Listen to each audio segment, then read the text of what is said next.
আমরা শুধু একটি কথাই বলবো যে রমজান মাস চলতেছে।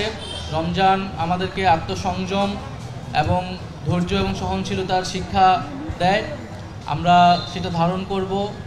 আমরা সমাজে সম্প্রীতি এবং সহিষ্ণুতার যেই শিক্ষা ইসলাম আমাদেরকে দেয় সেটা আমরা এই শুধু রমজান মাস নয়, পুরো বছরব্যাপী আমরা সেটা চর্চা করব এবং আমাদের সমাজে যাতে সম্প্রীতি এবং শান্তি প্রতিষ্ঠা হয় সেজন্য আমরা কাজ করব।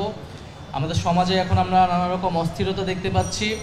আইন শৃঙ্খলার পরিস্থিতিরও উন্নয়ন ঘটেনি আমাদের আকাঙ্ক্ষা অনুযায়ী। তো আমাদের আহ্বান থাকবে এবং আমাদের প্রত্যাশা থাকবে আমরা সকলেই সহযোগিতা করব এবং পুলিশকে অবশ্যই সক্রিয় হতে হবে। পুলিশের কাজটা পুলিশকেই করতে দিতে হবে।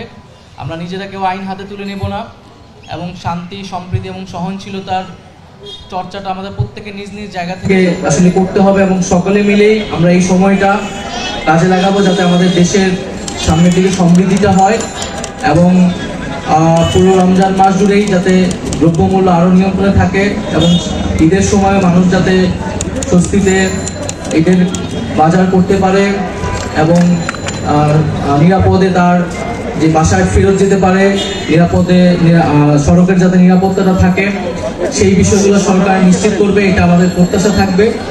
আপনাদের সবাইকে ধন্যবাদ জানাচ্ছি, সাংবাদিক কর্মীদেরকে ধন্যবাদ জানাচ্ছি এবং সাংগঠনিক জায়গা থেকে তো আমরা এনসিপি মাত্র কার্যক্রম শুরু করেছি।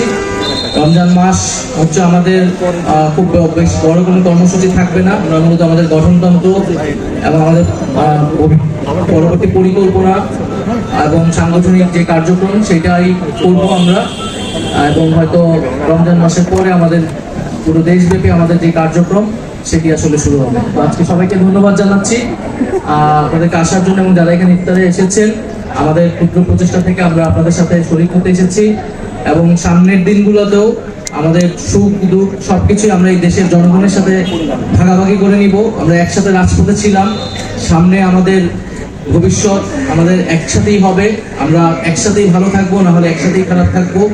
একসাথেই আমরা লড়াই করে বাংলাদেশটাকে একটা জায়গায় নিয়ে যাব, সেটাই আমাদের প্রত্যাশা থাকবে। ধন্যবাদ। আসসালামু আলাইকুম।